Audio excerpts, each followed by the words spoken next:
Hello, Liz Gleason here, and welcome to Module 3 of the Shapes of Grief training program. This is a really interesting module looking at perspectives of grief and loss.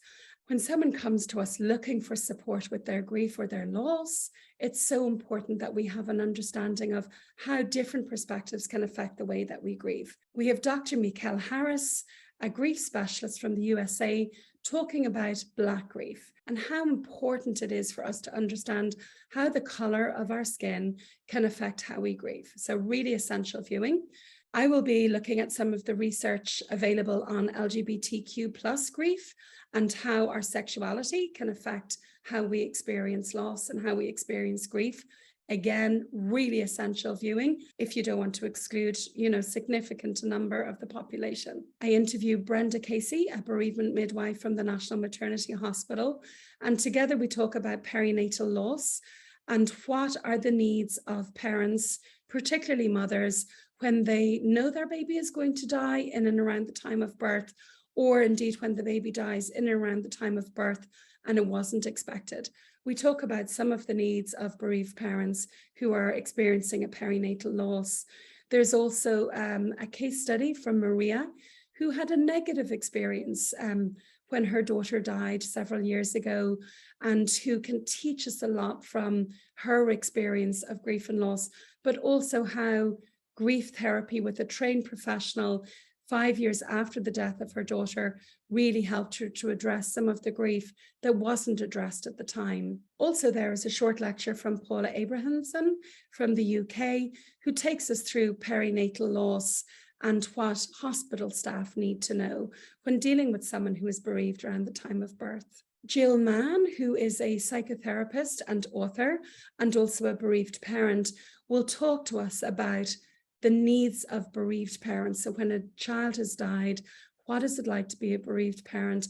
How can they be supported?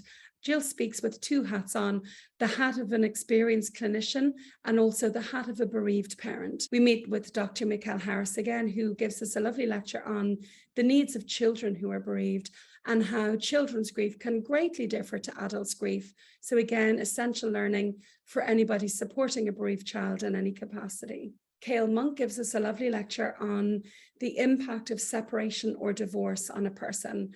We look at the grief that's involved with separation and divorce, and also the impact on the body, which is a really interesting precursor to a lecture on grief in the body that comes later on in Module 4. There's a long discussion with Niamh Fitzpatrick, a psychologist, who is also a bereaved sister, a bereaved sibling. And Niamh talks about the loss experienced when a sibling dies from her perspective. And we also touch on being a bereaved clinician and when our clients know that we are bereaved and how we can handle that in our practice. Dr. Catherine Gerber from Australia presents us with some really beautiful work on grief and older people. And she presents some of her research using poetry.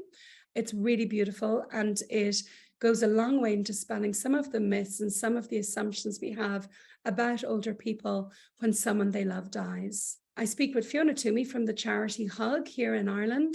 Hug is for people who have been bereaved by suicide. So Fiona speaks as CEO of Hug Charity and also as a bereaved mother. Fiona's daughter Millie died some years ago. Fiona talks about what it was like to be a mother bereaved by suicide, what her needs were, how her needs were not met, and what she would have needed, the support she would have needed, as well as the importance of being grief informed for anybody supporting people bereaved by suicide. We have another moving case study from Catherine, who talks about being bereaved by suicide and what that was like for her. Catherine had a positive experience of support in the aftermath of her loss, and she speaks about the importance of getting that right support, which has helped her to integrate her grief.